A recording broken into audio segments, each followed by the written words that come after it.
Everybody, we are back. It is Tape Don't Lie. It's your favorite Raiders podcast, favorite Raiders channel, favorite Raiders everything. You guys already know what to do. Subscribe, subscribe, subscribe. Hit the subscribe button. Hit the like button if you like it. Hit the dislike button if you dislike it. Leave a comment if you like it. Leave a comment if you dislike it. I know some of you guys will. You always got some, so make sure you leave that comment too. Let us know. All right. Also, my man, Panda Supplements. Go to pandasupps.com. Discount code TDL for 35% off. Very, very good products. Just took a little bit of his green tea, had me on a great nap, one of the best naps I've had in a minute. So definitely check out that Okay. product. There All you right. go. And then, you know what I'm saying? We're here to talk about the schedule and, do a little Keenan Cole, Matthew Butler look and break it down that way. So, BD, how you feeling? Sorry, last thing. Make sure you follow us on Twitter at @TheMarkJohnNFL, at BD Williams 18. How you feeling, BD? Feeling great, man. Feeling great. There's some interesting things happening in Raider Nation Yeah. recently, right? Mm-hmm. I mean, we didn't even talk about this in the pre-show, but this whole Mark Davis thing Yeah. that's messy for the Mm-hmm. organization. I mean, you know how these things work. Yeah. No I was one's just going to get happy. in trouble, but it's still a bad look. Still a bad look for the Raiders. Yeah, it's a real bad look. Also, I mean, it was good to read. It wasn't like pure sexual harassment because that's what I thought it was going to be. It's just him just being a bad owner. Which, I mean, yeah, in a bad workplace environment, just from being a bad owner and checks bouncing and stuff like that. And some people feeling like they can't move up, and those situations are definitely true. And going through those experiences yourself, you understand that. So, but if it was like actual woman harassment, yeah, he'd been out of here. So it's basically just he's Mark Davis basically. Is basically what I read with that article. So Yeah, and I mean, it's not a corporation. You know what I'm saying? Where it's yeah, like there's all these like steps and the ladder is there and how you like get your promotion. It's like this is the Raiders. It's literally a family business. yeah, Okay, so if you don't get promoted, I mean, it's on the guy who writes the checks here. So. yeah. But anyways, we don't have to talk too much about that. Another thing happened, Okay. right? The schedule came out. Hmm. We Yeah. got it on the ticker right here. If you're watching, if you're listening, we're gonna read it out. Don't worry. So how do you want to go about this? We want to talk about the schedule. Just go through each one and then talk about the games that stick out to us. What do you think? Yeah. Let's talk about the games that stick out to us first, and then maybe talk about some of the smaller games. So, um, I think the thing that sticks out to me first is that we play the AFC West 3 times before the bye. So we Yeah, figure out well, basically the Raiders to get a chance to see how they stack up against those AFC West teams. I think that would be a good sign to see where they are, and I think they're gonna at least do well against 2 of those teams. So I see, yeah, because usually Patriots teams they start off slow, all right. So we'll see how they gather themselves to kind of figure out what kind of team they are. So I don't expect them to come out like 4-0 or something like that. I think they kind of have to kind of figure it out at the beginning. But I think they're a good enough team. Well, where they'll probably make it to like 3-2 through those first 5 weeks. So, what do you think, BD? yeah. I mean, I agree that the first part of the schedule is definitely tough sledding. Hmm. It's divisional matchups, right? So it's not saying Yeah. that the Raiders, aren't competitive against these teams necessarily, but it's in the division. It's a toss up every time. So I expect it to be no different this year. Raiders are going to trade games with some of these teams. It Hmm. is what it is. But I think after the bye, looking at week 7 in Houston, Hmm. week 8 in New Orleans, week 9 at Jacksonville, week Okay. 10 got Indianapolis Colts at home, and then week 11 in Denver, week 12 in Seattle. To me, that middle part of the schedule is super winnable. Like the Raiders should go in there, handle business in the middle of the season. Yeah. You know what I'm saying? What do Oh, you think? I 100% agree with that. Because I mean, even if you look at it on paper, they're better than those teams. So Houston, they're better. They're on paper. I mean, you could argue the Saints maybe, but I would say no. They lost Marcus Williams, and so they had to replace that on the back end. And that was a big key to their whole defense because for allow them to play the too high stuff that Dennis Allen likes to play, and allow them to move him Oh, around. come So, on. I mean, yeah, with the Saints, it's Sean Payton's out. You know, yeah. yeah. So we don't know who the Saints are going to be. They might be really good. You know, And let's be honest, Raiders fans, we saw Dennis Allen as a coach. Maybe, I don't we know. saw him. Maybe We saw him. he's a better defensive coordinator. Maybe he changed. We're saying the same things about Josh McDaniels, but he at least went 8-8 as a coward. So Right. Yeah. at least went 8-8 with Carter. No, he had Carson Palmer, bro. I feel like Josh McDaniels was a little better with Carson Palmer. So yeah, I think they have a chance to really get off to a really good start this season, and then to be prepared for the last slate because I think the Chargers could probably be a better team because I think by then they're gonna have to fire Joe Lombardi and put a real NFL offensive coordinator in there by then. If Brandon Staley wants to keep his job at least, because that's gonna Okay. be their problem is they got Joe Lombardi. The Rams are gonna be damn good. They're gonna be good again. I think the Patriots are gonna be good. You can't. That's gonna be a Bill Belichick's got the game circled. Yes. So is So so I think McDaniels. I think they're McDaniels gonna even lose more that game. so. I don't know. That's gonna be a tough game, man. I feel like they're gonna lose that game because I feel like Ooh. Bill's thinking about Denver '09. They're gonna go back and do that one, bro. That'd be awesome. But Pittsburgh, that's just gonna be like a Immaculate Reception game. But I'm surprised they didn't do that on the anniversary of that. I think that was kind of weird. Or I see what you're saying. That's probably like my only problem with the schedule is that they didn't do that for The anniversary of the Tuck Rule, yeah no the or Immaculate the Reception. Immaculate Reception. Sorry. Yeah. Yeah, I think that I might be wrong on that, but I think they should have mixed it up on that. So, It's but interesting. I didn't think about it like that. Last two games on the schedule: San Francisco, the 49ers coming to Vegas. hmm These teams can play again because they can have a game outside of the Bay Area now, right? yeah, hmm I still think it's going to be rowdy. That's going to be the rowdiest game of the year, especially if the Raiders are in playoff contention at this point. oh for sure, That's going to be a serious game. And then Week 18, Kansas City, TBD. If everything goes to plan, that one gets flexed into prime time, right? Week yeah, 18 against Kansas City at home. yeah. I think can, that'd be a big game for them to. I wouldn't say like get into the playoffs. 'Cause I think they're going to be a playoff team pretty easily. I think they're gonna make the playoffs pretty easy, in my opinion.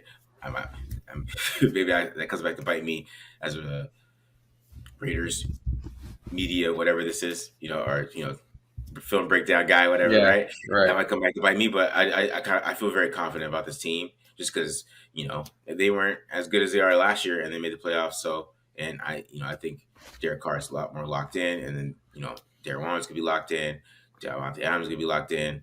I think the offense is gonna be really good, no matter what, and I think the defense is gonna be a lot better than we think. So, I think they're gonna be at least in the playoff hunt by the end of the season, but I think the KC game would be for probably a little bit more than that. But who knows if they come up with that game as Patrick Mahomes late in the season. Him and Travis Kelsey, they turn it on late. They know when they're veterans over there. I mean, it's kind of like the Warriors. You know what I mean? Like, yeah, the Warriors are putting it down, but look at them, they're in the championship. They're the third seed, but because they've been there before, they've been through the end of the season. They know how to get there. The Raiders, they learned how to win last year, which I think was a good thing. And I think it will come back in the season of that young core still coming back that learned how to win together. So I think it's a big thing. Oh, of course, of course. I mean, definitely keeping as much of continuity together. That's something that is missing in today's NFL because free agency and there's the game is getting is even more violent and there's gonna be injuries left and right. But The teams that stick together, I think, are the teams that you continually see Man, just have look at back. consistent success. Yeah. Sorry to interrupt you, BD, but just look at the schedule, man. This got to be the easiest schedule they've had in years. Good lord. They say it's supposed to be the strength of schedule is pretty high on this one. They say. They play the AFC West though, and the NFC West. So of course it is. They had what? They had three playoff teams last year. So based on both. So the NFC West had three playoff teams, and the Chargers went 9-8, KC went 12-5, and even Denver and Tennessee went 12-5. Yeah. Yeah, and then New England went 10-7. Pittsburgh went 9-8. So yeah, it's a tough schedule, but these teams on paper in 2022 it's a little different. How many games? Let's go through this. Okay. How many games are for sure wins, for sure W's? For sure. I never said it. I can't say that. I can't say that. I got you. Where they should be favored. Okay. How about that? Let's say that. No, you want to do that? I mean, come on. That's just like we're just gonna say half the games.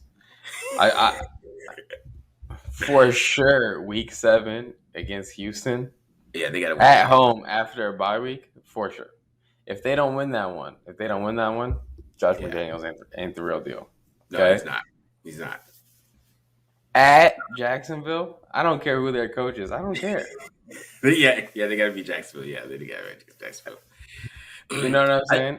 I like that they're playing the AFC South. I like that. Yeah, I'll take that. I think they got to beat Indy at home too. I think that's good. Indy's gonna have, of course, the hype and the great coaching, but I'm not gonna say Indy is a definite win because who knows what Matt Ryan we see if he's rejuvenated. You know what I'm saying? If he comes out there playing his best ball when they got the running attack that they have, they could be dangerous. Indy could be super dangerous. I think with older quarterbacks like Matt Ryan, he's gonna go over to the Colts. He's just go boom. But it's more about what he does as the year goes on because he's an older quarterback. That's what you got to watch. Old with the quarterbacks like 37, 38, especially if they go to like a new team. I mean, he's gonna be happy. He's gonna be refreshed. Just he got some good players around him, and he got that great line for the first time, and he's had in like years. So he's gonna be refreshed. It's just how do they finish the year?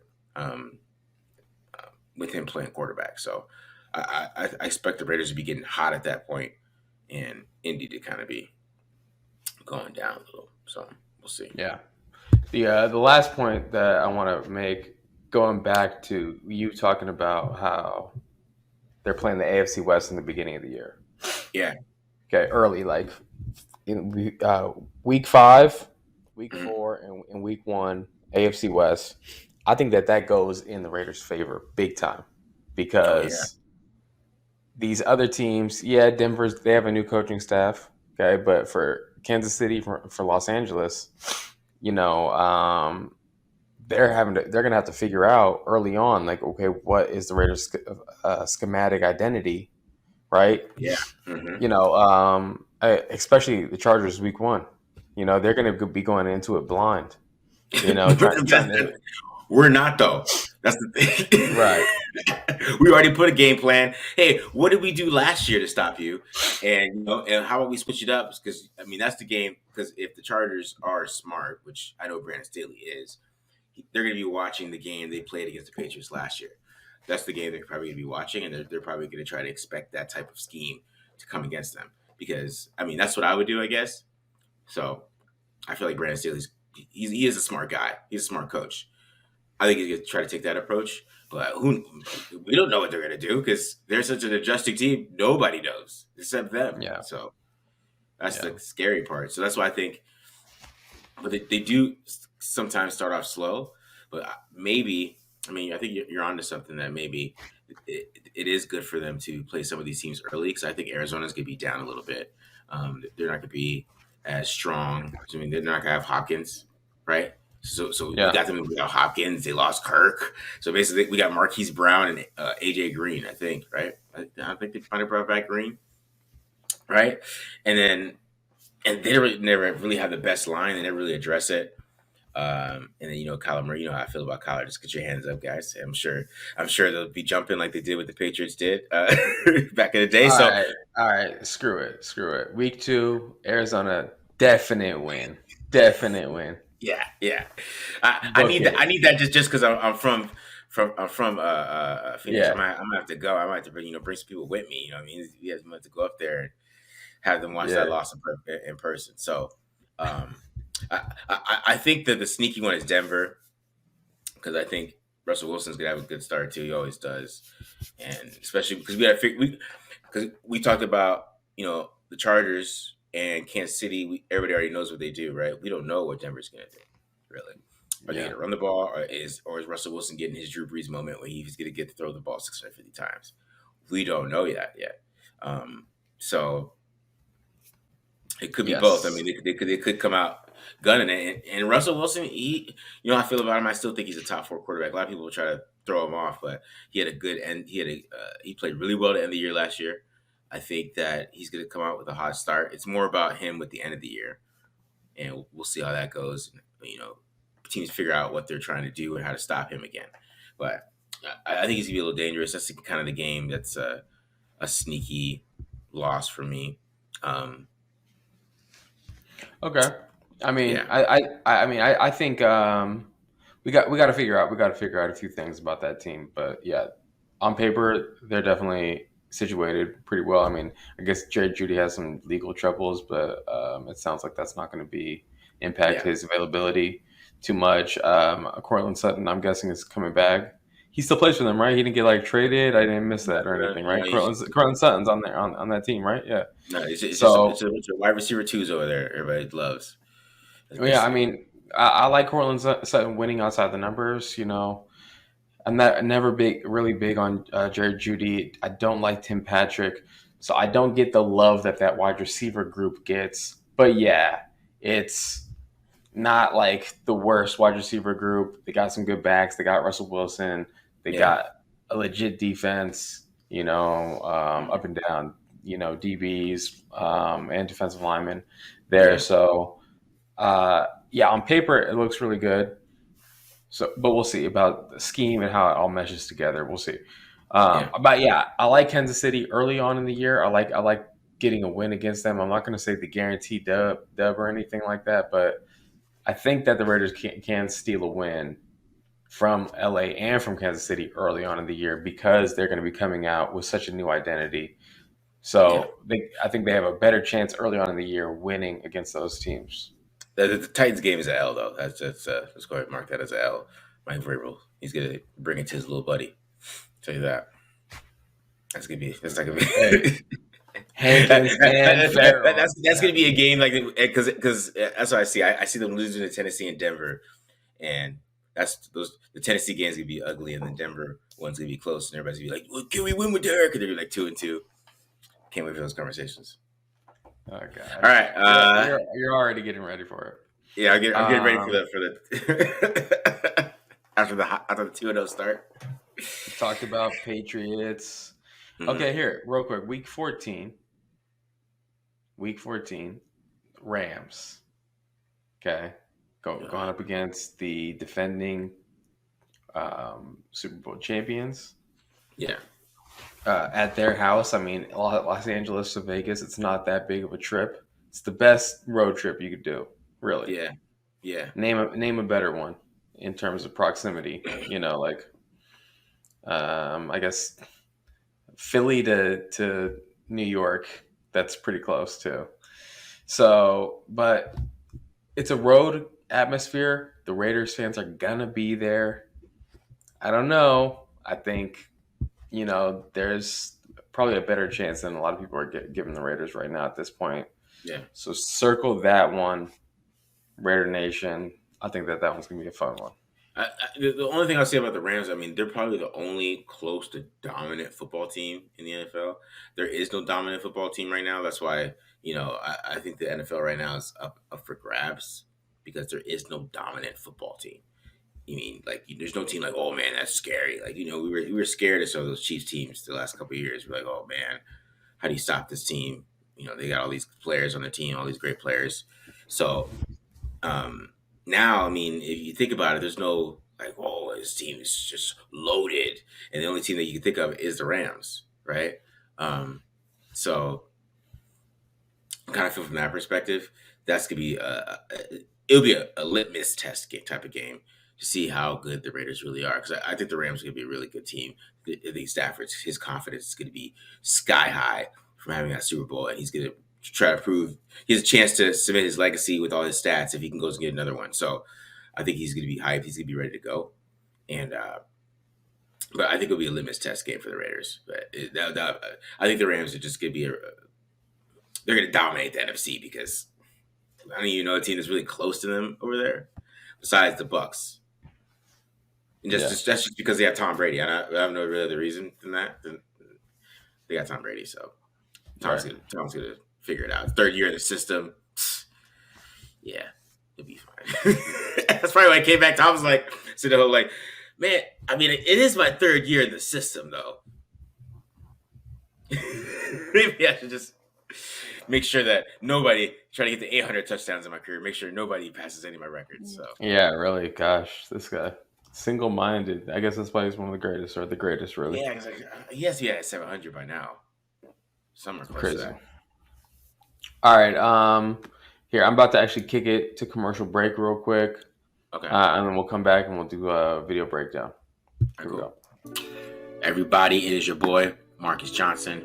We are back. We got another brand that is working with us that we want you guys to support. So check this out. He's a Raiders fan, the owner as well. Panda Supplements. We got discount code 35% off. Discount code TDL for 35% off. Now, what is Panda Supplements? Panda Supplements is your typical nutritional supplements with a lot of different flavor because everything is natural, right? So you're getting you get the proteins, you got the green drinks, you got the free workouts, whatever you want, we got that with Panda Supplements. So make sure you check this out. One of my favorite ones, the Sleepy supplement. This one helps me get some sleep because I don't sleep doing these films. I'm not gonna lie to you guys. I do these all night. So I need some help getting to sleep. I hate my Panda Supplements. One of my other favorite ones right here is the greens, right? The green superfood. Get you some immune boosts, right? You know what I mean? Laser focused, digestive enzymes, you know what I'm saying? Help everything get better down here as well. So, it's a whole lot of things. We got some focus as well. So go ahead and check out the website. Like I said, Panda Supplements, discount code TDL for 35% off. Check it out. Alrighty. All right. So Marcus, I'm about to jump into Matthew Butler now. Okay. Give us a little defensive tackle play. Get in the trenches here, guys. Get in the trenches a little bit. Let's see what I got here. All right.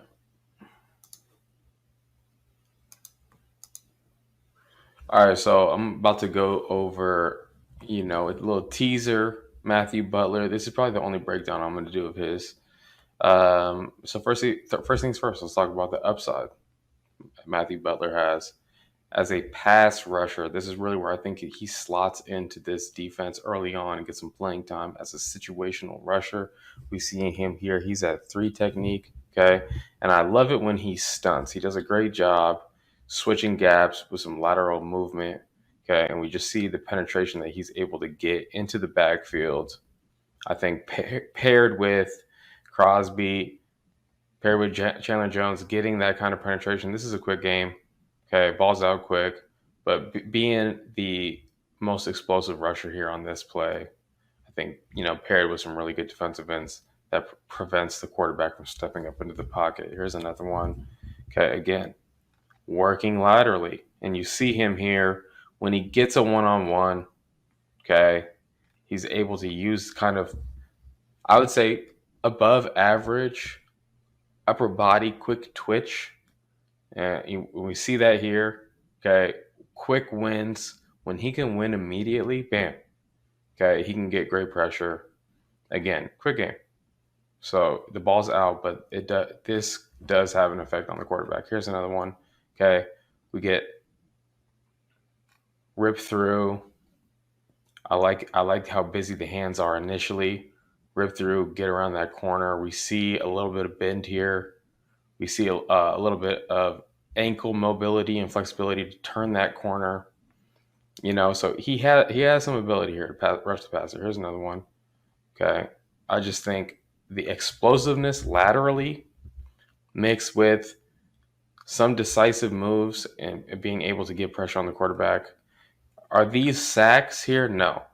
But he's going to be playing with a lot better players. He's going to be playing in the AFC West where you got guys like Patrick Mahomes, Russell Wilson who like to hold on to the ball and not get the ball out quick.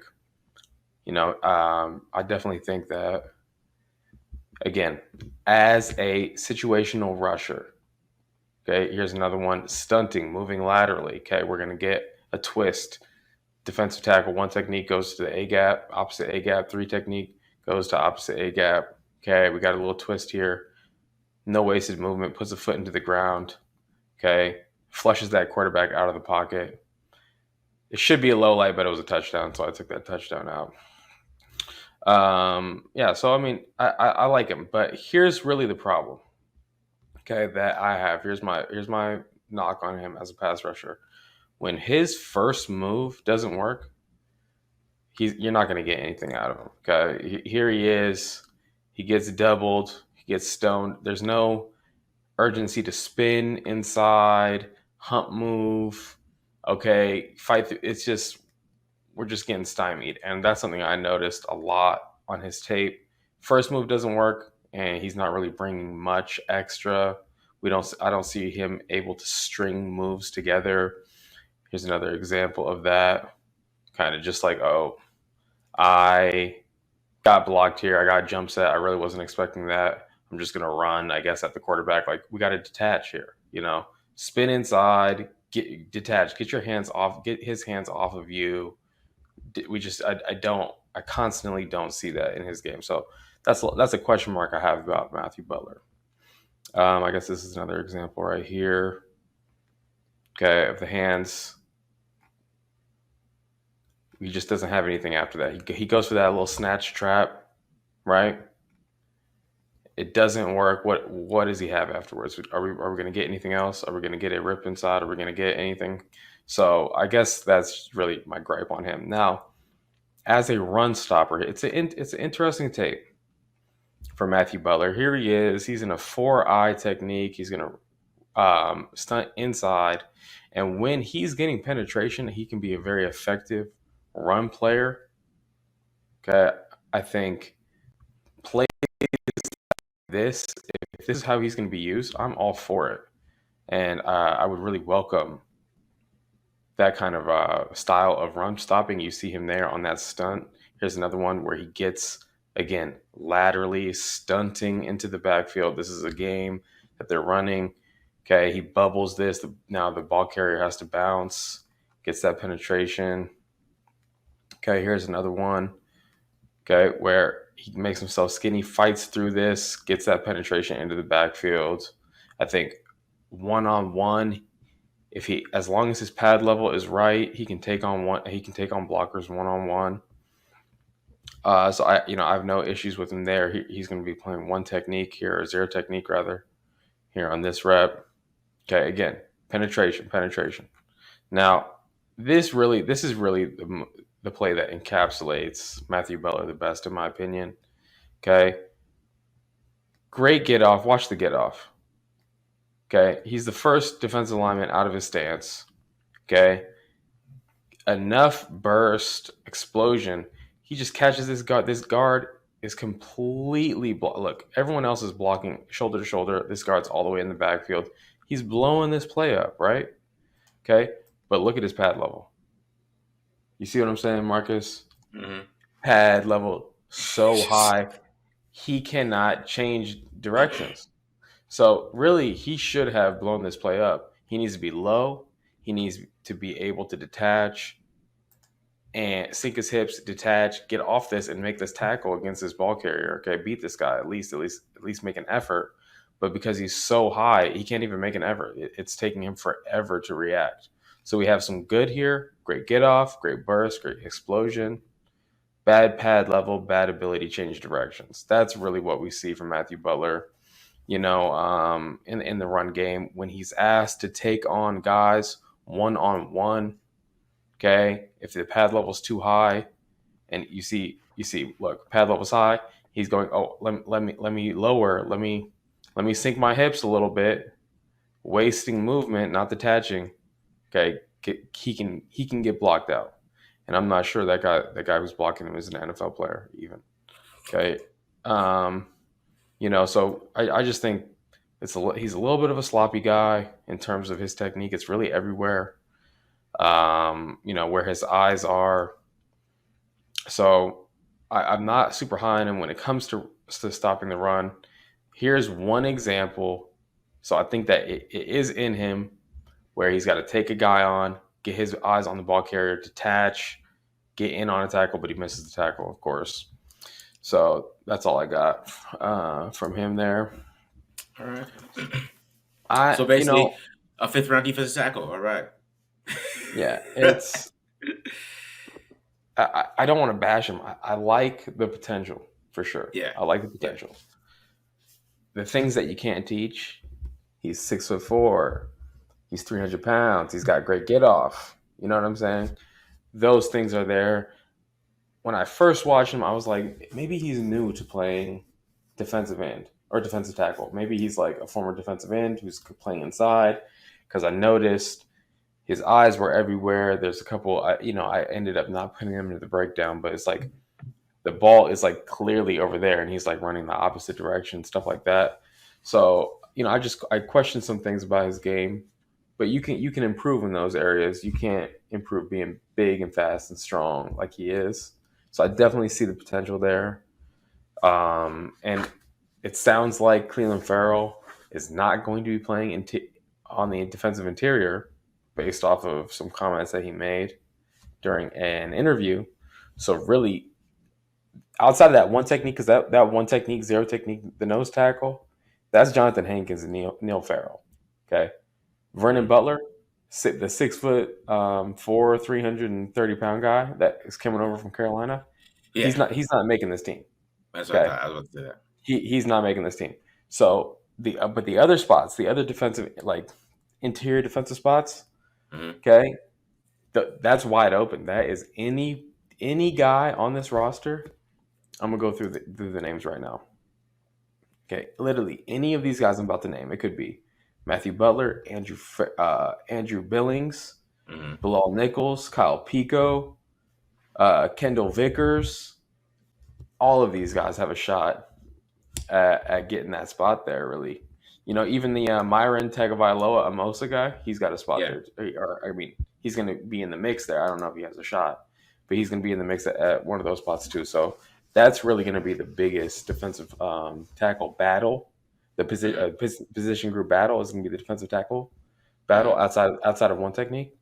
So Matthew Butler, shoot, he's got a chance because I didn't name any great guys. No, he does have a chance. He's He got a goes out chance to there, he play a plays really lot. well. Yeah, he does have a chance to play a lot. I was actually, what do you think of Andrew Billings? Just real quick, give your quick thoughts. Have you done any watch on him at all, or no? Yeah, so I watched 2 games of him early on when they signed him, and then they saw Hmm. Bilal Nichols, and then they signed Brandon Butler, and then they signed, you know what I'm saying? So I watched. This is like far back, right? And I remember Yeah. being like disappointed when I with what I was watching with Andrew Billings, and then like progressively getting more and more disappointed. So he's not great, but he's like better than these other guys in my opinion, right? I just think he's a little undersized for the scheme, Okay. and I was surprised seeing him not be like a really dominant run defender because that's what I remembered. Andrew Billings in college was a dominant Yeah. run defender, right? So I Hmm. was a little surprised, honestly, seeing that really like you can't really that's not his calling card necessarily. So I question like what is Andrew Billings like actually good at? Like does he how can he make an impact? Yeah. And so really he'd just be a guy in there. I'm not as certain that he'd make an impact. One guy I will say has a chance who's interesting to me, Kendall Vickers. Is this my how many years am I going to talk about Kendall Vickers on this? Yeah. Okay. Should I stop? I'm just saying He's still on the roster. He survived multiple defensive coaches. Yeah. Not a lot of guys survive going from Gunther to Bradley, and now we're going from Bradley to Graham, and Kendall Vickers is still on the roster. So Yeah. we'll see. I mean, Potential. He's got potential. We've already seen some of his potential. That's why they I don't even know if he's got potential. But looking at the depth right here, this is really not anything to write home about. The defensive tackle depth on the Raiders right now, it's just a bunch of mm, unproven guys.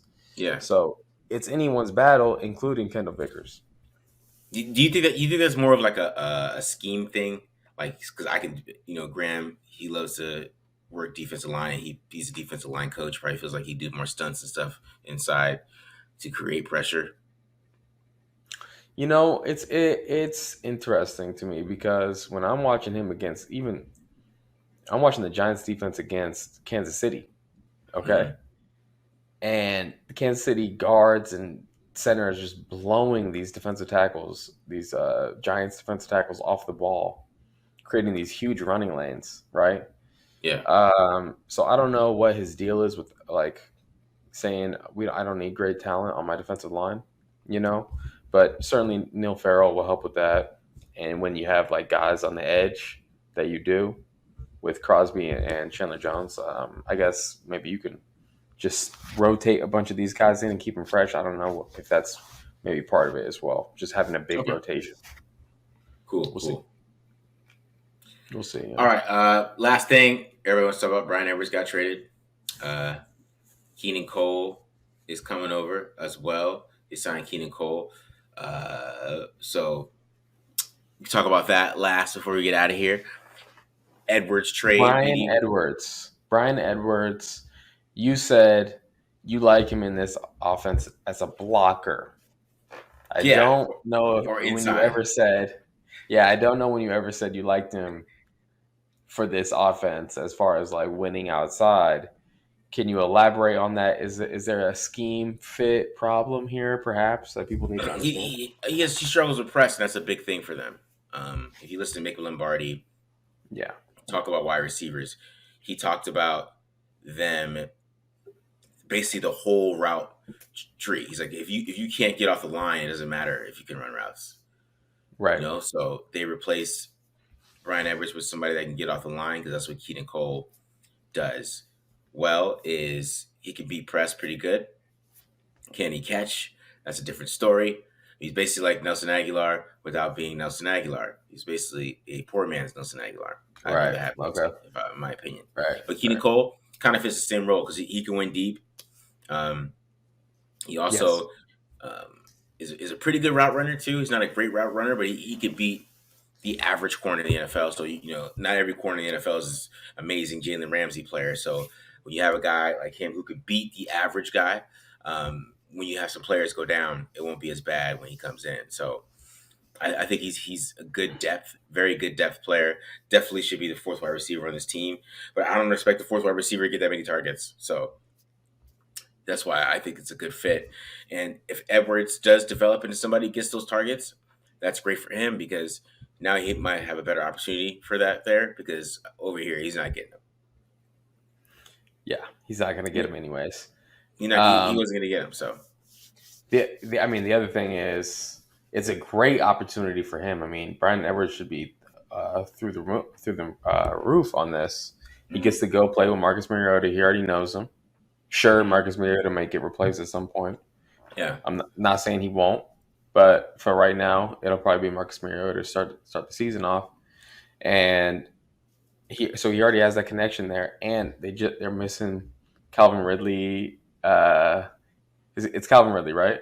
yeah. Yeah, Uh-huh. no, yeah, it's I Calvin mean, they Ridley. got Drake They're London missing over him. there, but I mean, they don't have. I Yeah, mean, they have Pitts and London, but they don't have like it's another guy. London.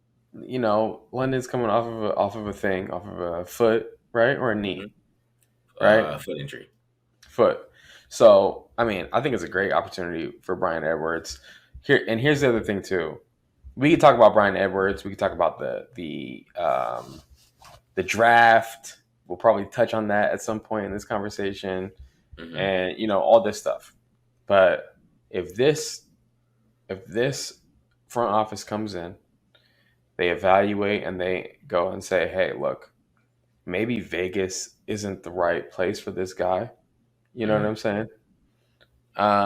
Not to say anything bad about the guy's talent level, his ability on the field, Yeah. but maybe Vegas isn't the right scene for him, right? So that could also be something that is playing an effect on some of these conversations and some of these moves in front office. It's about getting low maintenance guys, and maybe they ascertained at some point that Bryan Edwards doesn't fit into that. Not speculating on Bryan Edwards, but any of these moves before we start going so far into like, oh, he sucks and Mm-hmm. this and that about the player. Maybe it just didn't work out for him in Vegas. Yeah, I mean, because I don't think it's a coincidence that this happened after they had their little mini camp thing start. I mean, Yeah, for obviously, sure. just you know, some kind of evaluation that went there. They decided that they can move on, and they got to bring in Keenan Cole because that all happened after those practices started. Yes, So just put two and two together there with that. you got But yeah.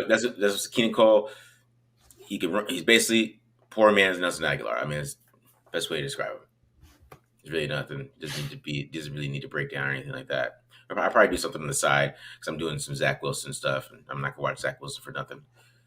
Even though that Bucks game, man, he actually finally let it rip. He finally got over being scared from the Patriots game. Man, he looked pretty damn good. He Zach looked Wilson, pretty damn huh? good. Yeah, but Okay. he runs out of the pocket a little too much. Still, he's just trying to be Patrick Mahomes type pace. I don't want Zach Wilson to be good, mostly because I live in, the tri-state area. Yeah. I know Jets fans. Okay. Jet fans. That's how you, not Jets fans, Jet fans is Okay. what you say out here. I don't know why. I know Okay. Jet fans. Okay. And I love talking trash to them about Zach Wilson. So if he's good, that's bad for me and just like my social circle, honestly. So that's why I'm Yeah. rooting against him. The Jets That's aren't ready to be good. The Jets aren't ready to be good, but I think he has a chance to be really good. If okay. he kind of makes that game consistent. But yeah, man. Can't go. Anything else? I feel like there was a couple other things though with the Raiders that have Um, happened, right? Besides Bryan Edwards, Bryan we talked about Edwards, Mark Davis thing. Talked Mark about Davis. the schedule. All I right. don't know. I Anything don't know, else that man. you want to bring up before we get out of here, bro? No.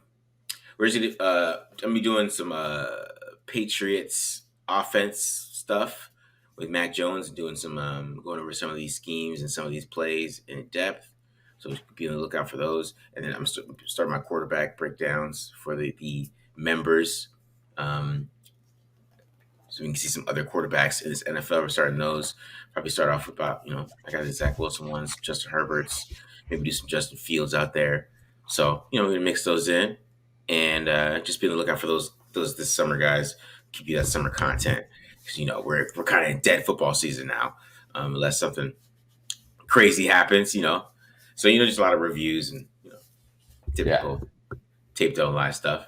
So Yeah, I'll probably put up a couple games. Patrick Graham okay. against AFC West opponents. Okay. So I'll probably look at that at some point in the next month or so. There's two videos right now for tape grinders only. Neil Farrell full game against Alabama, dominant Mhm. performance, and then also I got Matt Butler against Kentucky full game for premium audience only right now. Those are Yeah. released too. So I got while you're waiting, sorry, as well. I got Bryce Brown versus LSU on there. Every single carry versus LSU. So that's every single play, every single block play, every single run.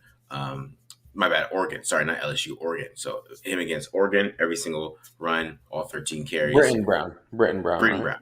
Yeah, What did I yeah. say? I said Bryce Brown. I was like, wait a minute, is that another ED? Britton Okay, Brown. yeah, Britton Brown. So yeah, I got every carry for him too as well. That's on the Tape Watcher, so that's $9.99. Go ahead and join that as well, guys. So make sure you hit the join button and support the channel that way as well. We really appreciate everybody who already has supported the channel, and we're gonna keep those members only content for you guys. So all right, I mean, BD, that really is all I got, man. You know what I'm saying? Like, that's it's slow it, season, guys. right? Try to give you the best stuff that we got, but hey, you know.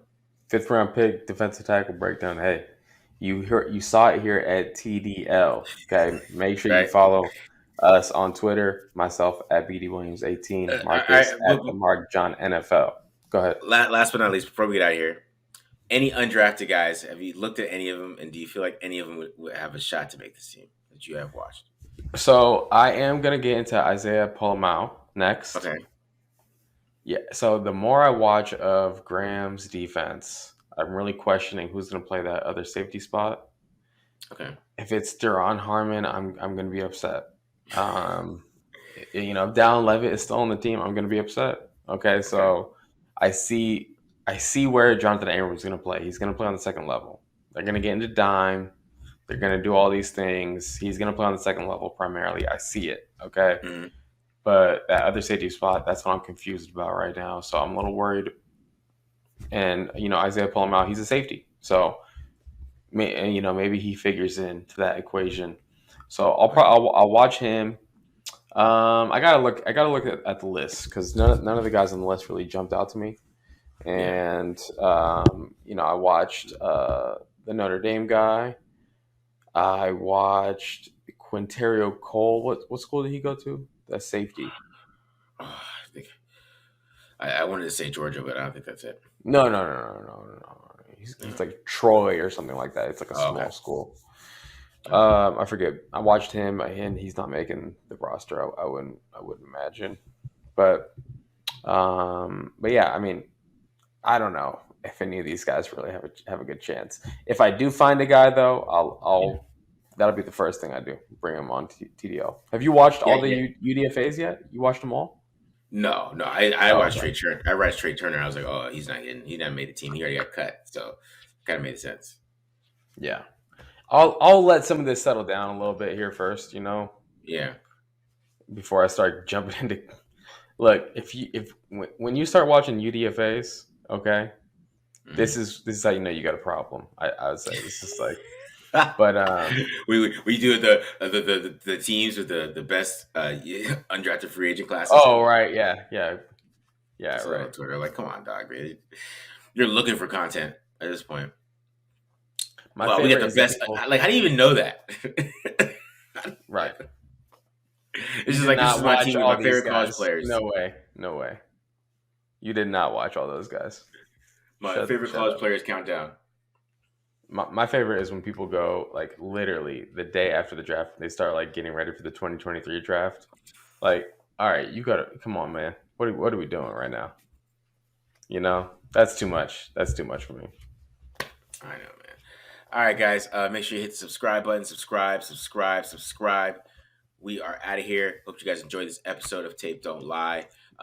Follow us on Twitter at the Mark John NFL at BD Williams 18, and we're out of here. Peace.